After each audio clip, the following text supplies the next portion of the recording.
പേരാമ്പ്രയിലെ Marxist party ഉണ്ടാക്കിയ ഒരു തിരക്കഥയാണ് സ്ഫോടന വസ്തു എറിഞ്ഞു എന്നുള്ളത്.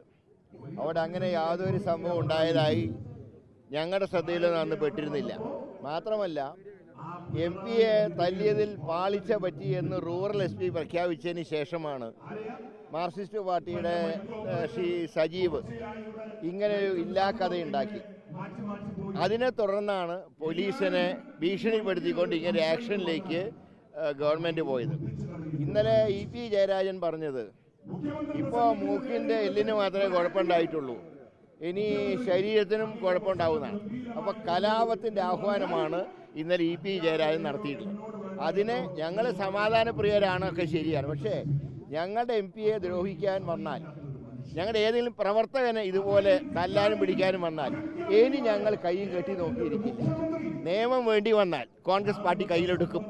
അതിൽ ഞങ്ങൾക്ക് ആരും സർട്ടിഫിക്കറ്റിൻ്റെ ആവശ്യമില്ല. UDF ഒറ്റക്കെട്ടായി നിന്നുകൊണ്ട് തന്നെയാണ് പേരാമ്പ്രയിൽ പ്രവർത്തിച്ചു കൊണ്ടിരിക്കുന്നത്. അവിടെ നടന്നത് CPMൻ്റെ ഗുണ്ടായിസാണ്. ആ ഗുണ്ടായിസത്തിന് പോലീസ് കൂട്ടുനിന്നു.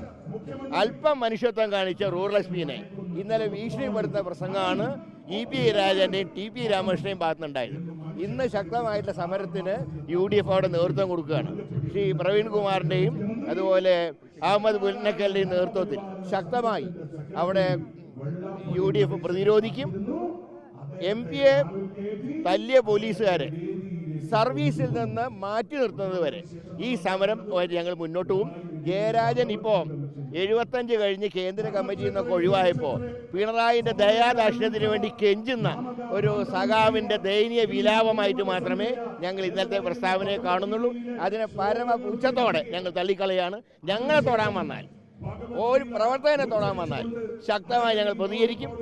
അടിവരയിട്ട് പറയുന്നു, നിയമം കയ്യിലെടുക്കേണ്ടി വന്നാൽ ഞങ്ങൾ കയ്യിലെടുക്കും, ഒരു സംശയമില്ല കാര്യത്തിൽ. സംസ്ഥാന യൂത്ത് കോൺഗ്രസ് ശ്രീ OJ ജനീഷിന്റെ നേതൃത്വത്തിൽ ഒറ്റക്കെട്ടായി മുന്നോട്ട് നീങ്ങാൻ.